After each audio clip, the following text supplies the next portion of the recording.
చైనాతో మనకేం శత్రుత్వం అక్కర్లా.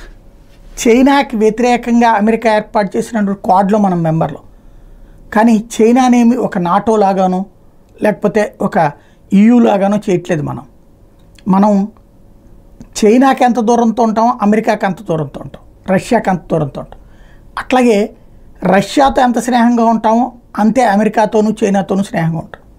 వాళ్ళ బుద్ధిని బట్టి కర్మ కనిపిస్తుంటుంది. ఇందులో ప్రధానమైనటువంటిది క్వాడ్ కూటమి ఎవరికి వ్యతిరేకం కాదని ప్రధాని నరేంద్ర మోడీ అమెరికా వేదిక మీద నుంచి విల్మింగ్టన్ నుంచి స్పష్టం చేశారు.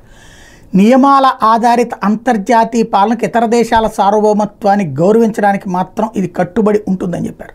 తద్వారా చైనా నువ్వు ఎదుటి వాళ్ళ సార్వభౌమాధికారాన్ని గుర్తించట్లేదు, మేమైతే గుర్తిస్తాము, మేముగా నీకు శత్రుత్వం కోసం ఇది పెట్టలేదు అన్నటువంటి విషయం పరోక్షంగా కాదు ప్రత్యక్షంగా చెప్పుకొచ్చారు.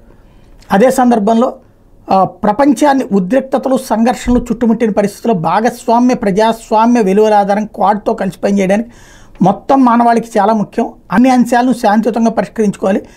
ఆరోగ్య భద్రత, అధునాతన సాంకేతికతలు, వాతావరణ మార్పులు, సామర్థ్య పెంపు వంటి రంగాల్లో సమ్మిళిత చొరవలకు మేము అనేక సానుకూల చర్యలు చేపట్టామని మోడీ చెప్పుకొచ్చారు.